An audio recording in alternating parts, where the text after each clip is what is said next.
What's up, everyone? It's me, Johnny. Unfortunately, the recording for episode 27 of the podcast didn't work out today. Rob is having computer issues and he's having to get a brand new computer as a result. However, I did manage to resurrect the UFC 295 section where we talked about the co-main and the main event. So you're still getting that, and hopefully by the time the next episode comes around, we can sort out his issues, but unfortunately there are no promises. We're going to try our best. So enjoy today's video and I'll see you next time. What is going on, everyone? It is Rob and Johnny. Welcome to episode 27 of the MMArcade podcast. We run a cursed podcast here. Things keep getting announced. Rob's computer's breaking. Everything is happening at the moment. Hey, I don't think there has been an episode yet where everything's been smooth sailing, because literally every time we go to set up shop, something's failing. Like my light's not working or the camera's not working. And then this episode, my computer broke yesterday. So we're scrambling to jury rig the other computer and put everything together and download new apps. And I don't know, we're fingers crossed it's going to go for us because we wanted to get this episode out today. For sure. If you end up seeing this episode, it all worked out and we got incredibly lucky. But we have a very big episode, in fact. I mean, we missed a bunch of news last week, as I kind of alluded to, a bunch of fight announcements. But also, we had UFC 295, and we really want to talk about Pavlovich against Aspinall and Pereira versus Prochazka. But that whole UFC 295 main card was insane. We had a knockout or a TKO in every single fight as part of that main card. What a stellar card. It was friggin' awesome, man. It kind of surprised me as we kept going through. I'm like, I think every fight on this main card is going to be a knockout. But let's start off. I think we should start off talking about Pereira and Prochazka. So, Rob, I'm not going to preface this with anything. There was some controversy with this fight, but I just want to ask you, how'd you see the fight go? Like, what were your opinion of it, and what was your opinion of Pereira getting the win? You know, it's funny. You said we've got a massive episode ahead of us, and it is a massive episode. There is a lot of heavy hitting news and things to talk about. But in saying that, the main and co-main events, I think combined, went for 3 or 4 minutes. I know. How much can you really talk about it, right? I guess. Jiri and Alex, what a fight. What a fight. You know, there were so many things I was interested in seeing, like how Jiri handled Pereira's stand-up striking, his technical stand-up tall style of fighting, kickboxing, and how Pereira would handle Jiri's absolutely unorthodox heavy hitting strikes from weird angles. Okay. And we saw a bit of both of that before the finish. We saw Alex landing, using his jabs, trying to use his straight punches, landing those calf kicks. Those calf kicks. They were brutal, bro. Devastating. Devastating. Take it from someone who's been calf kicked. Like one is enough to break a leg. Like you can break a leg with a calf kick, pretty easily considering. And I think Jiri took 3 or 4. You saw the way he was wrapping his body, spinning his body around almost 360 when he was getting kicked. And Alex can get so much power in those kicks. We saw him use those kicks against Adesanya and how much damage he did against Adesanya in those fights with that kick. So Jiri was obviously eating the shots. Okay, he was landing shots with his technical sort of striking, but then Jiri was landing heavy shots, throwing wide looping punches, especially that wide looping right hand was going over the guard of Alex almost every time it landed. Yeah. And you saw Alex was having a bit of a tricky time trying to work out the distancing, work out the range in which he was safe, and working out some defensive measures for Pereira's unorthodox striking. What do you think? Dude, I thought, obviously you've got to call out, especially in the first round, that, Pereira, just those kicks, man, did so much damage. You could see that bruise form on Jiri, almost immediately. It was absolutely insane. I was also impressed that Jiri managed to take down Pereira. And even though he was defending very, very well on the ground, like the way that he was able, and it's probably because of his freaking long arms, he was able to hold down Jiri's neck, and Jiri wasn't getting that many strikes in, a few elbows towards the end there. But Pereira did really, really well to defend that. But it was Jiri's very unorthodox striking that seemingly came from nowhere versus Pereira's, like, his kicks they seemingly come from nothing, man. He doesn't turn his body. He doesn't telegraph it at all. They just come from nowhere, but they're so powerful. Like, it is the strangest non-traditional form of kicking, but he probably kicks harder than any other guy out there. It was actually insane to see. Yeah, with very little tells as well. Like I think that's one of his greatest strengths, is that there's so little tells in his kicking. Obviously, his 7-foot legs help landing those sort of calf kick, leg kicks without having to commit to shots, without having to telegraph step ins and make that distance with the shot, with the kicks.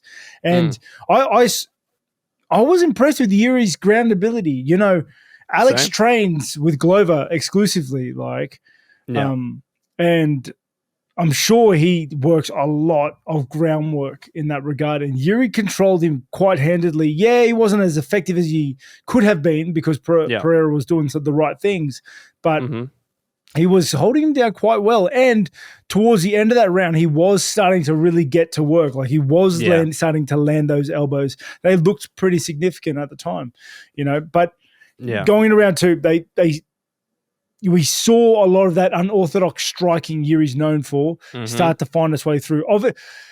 It's hard to say whether or not he was stance switching just because that's what he does, which he does do that a lot, or because he was taking too much damage on that lead calf leg, from that lead calf kick. Yeah. But we saw him start to have a lot of success with those shots going over the guard of Alex. And at one point we saw Jiri land a significant shot and then follow it up with another one, and Alex looked in trouble. He was in trouble. I wrote it down. He looked bad. Yeah. He was really hurt, dude. Like, and I feel like Jiri definitely smelt blood in the water. There's no doubt. And he did put the foot down a little bit more and got a little bit more aggressive. He turned it up a little bit more. He went for the kill. He was landing a lot of significant shots.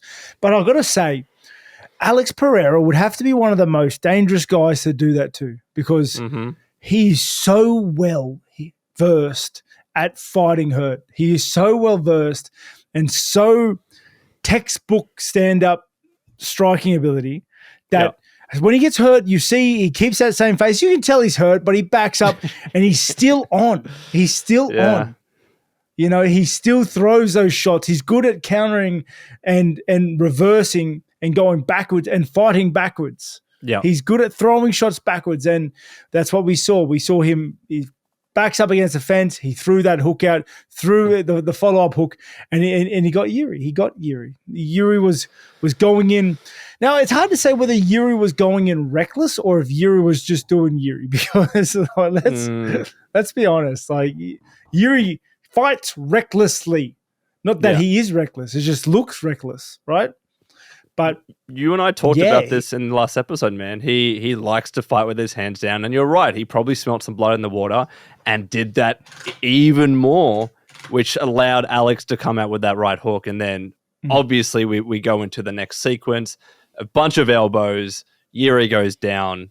That's where the fight ends. So it's a natural progression for me to ask, what did you think about that sequence and the stoppage?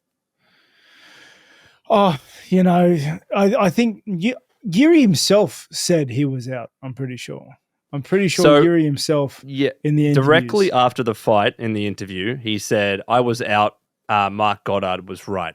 And then there was a second interview after the fight where he said very similar things, but then also threw in the line, if it had gone on for a couple more seconds, it might have been different. So those were his words, you know, not mine. And it was the clear sentiment from a lot of people that a lot of people thought it was an early stoppage. And I'll be completely honest with you. On first viewing, it definitely seemed like an early stoppage to me. And then when you slow it down, you see how many elbows there were involved, how Jiri fell back from that position. I am definitely less inclined to think, oh, it was absolutely an early stoppage. I'm actually fine with it now. But I will say that, yeah, you don't know what would have happened after a couple more seconds. We saw Prochazka in that Glover Teixeira fight. When he is seemingly down and out, he can come back, and he's just so resilient. Could we have seen that? We will never know. But now, after seeing after what Jiri said, after seeing the replays, I'm fine with it. But I think you could go either way with that opinion.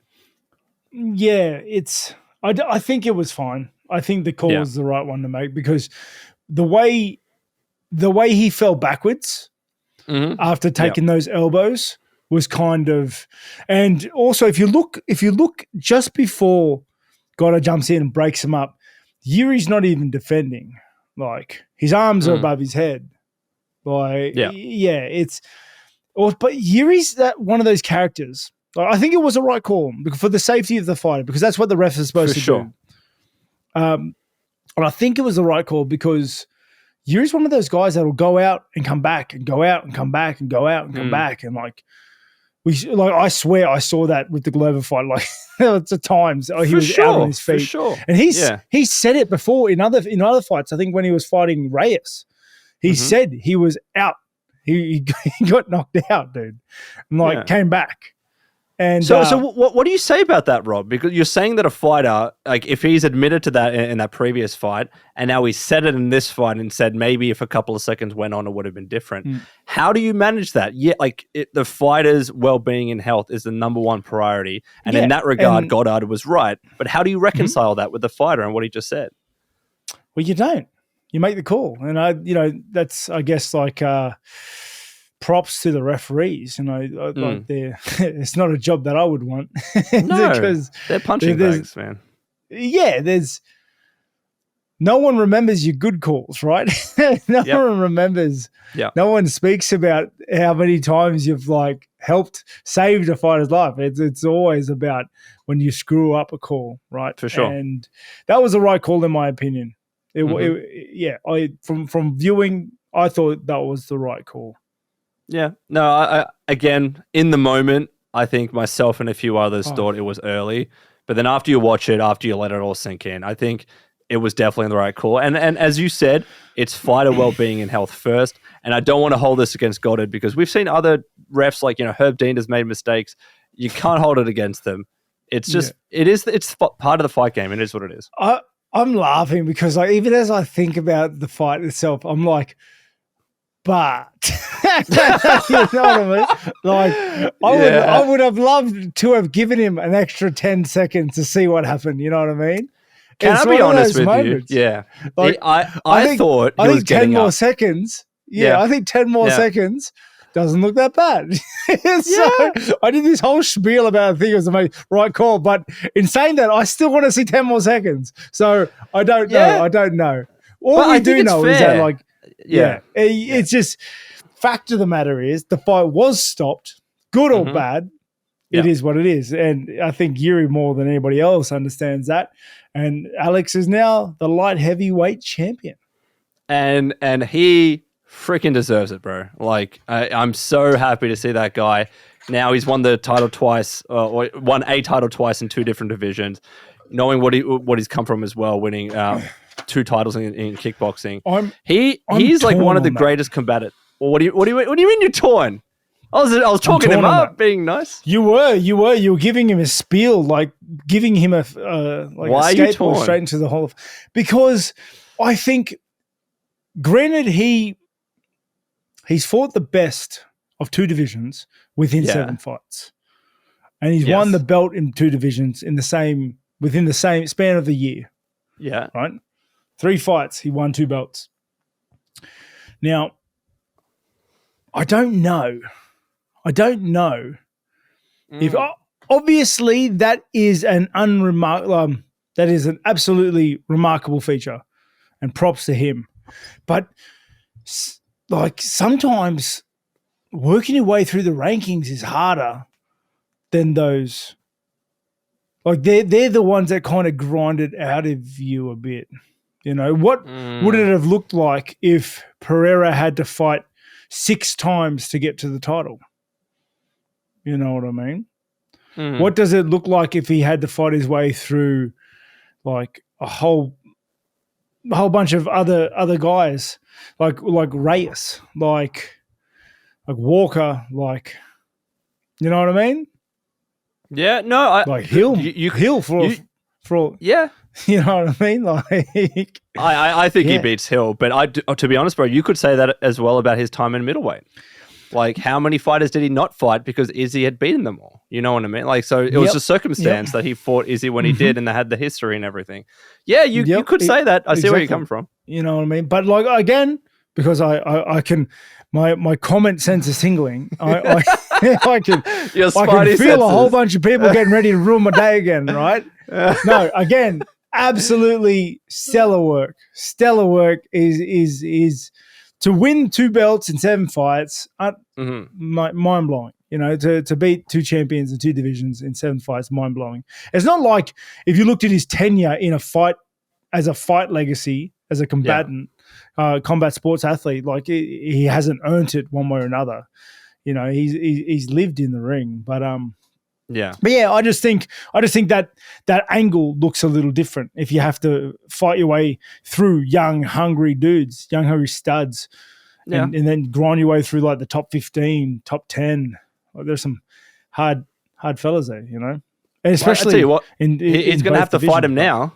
You know what I mean? Like, if obviously he's going to fight Hill next. Whenever he comes back from his injury, he's going to have to go through the ringer and fight a lot of those up and coming guys. I think Hill gives him trouble, to be honest. Like, I think Hill gives him trouble. Hill hits hard, very hard, and he's got some long arms, and he throws a little bit awkward. I mean, so does Prochazka, and you saw what happened there.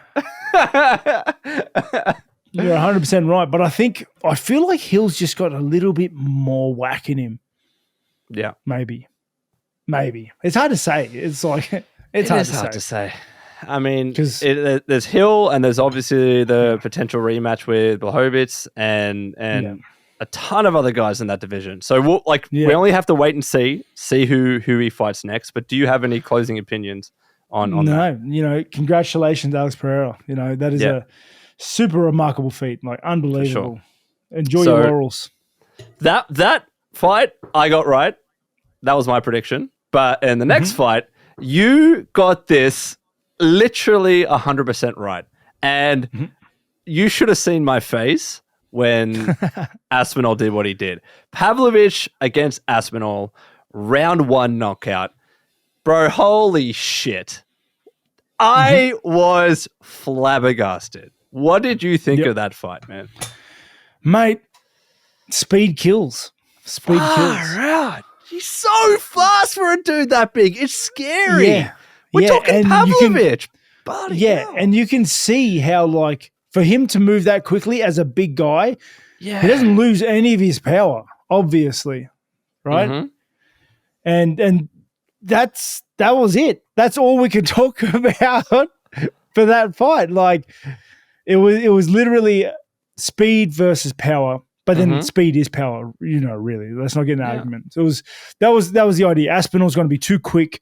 He's going to keep him on the end of his jab. He's going to use his movement to avoid any of those heavy shots from Pavlovich. Yeah. And that's exactly what he did. Pavlovich looked stuck in the mud. Aspinall, like, went in with his 1-2 from outside to inside, 1-2, and that's literally all she wrote. Right?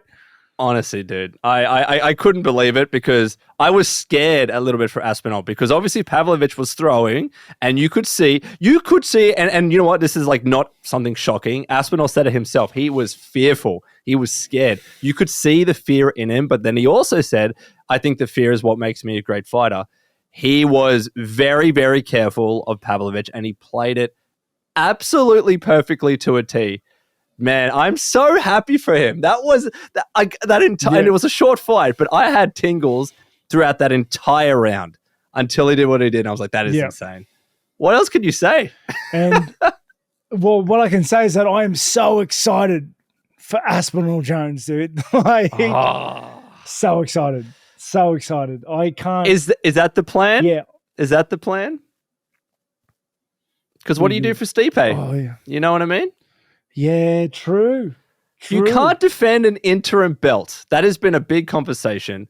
It is absurd because Aspinall, I think he said he wants to fight again soon. I mean, he didn't take that much damage in that fight, let's be real. He wants to fight again soon, but Jones is probably not going to be ready for that. Are we seriously going to be seeing Aspinall major injury? Like, he's like 7 months away, 6 months away at minimum. Are we going to be seeing Aspinall defending an interim belt? That's crazy. No, I can see them taking the stripping Jones. Aspinall become champ and him fighting Miocic and then Jones fighting the winner. That would have to be. Right. I agree. Have to be it. Yeah, it'd have to be. Yeah. It. That's the only way. Because Jones has a pretty serious injury, I'm pretty sure. A torn pec is massive. So he's out for 8 months after the surgery. So, like, in my eyes, that's the only way to do it. And it doesn't give Stipe that big fight that he'd been like looking for, greatest heavyweight all the time against John Jones. But I think it's absolutely needed for him. He's getting a little bit older. And I tell you what, like, I don't think he's going to win against freaking Aspinall, but I still think it'll be a good fight. Yeah. Yeah, you know what? I can't even picture how Mioci's going to look. He's been out for a while now. Like, he's been a firefighter, hasn't he? He hasn't even really been like seriously training. I'm pretty sure he's always been a firefighter, but like, yeah, I'm gonna look that. I'm sure he hasn't fought for at least 2 years. I reckon. Yeah, we're going on 2 years. It has to be because since he lost to Ngannou. Ngannou did him dirty, dude. Beat him and left. Dirty. Yeah, beat him and left him. Like, there was no recourse. Like, yeah. So dirty.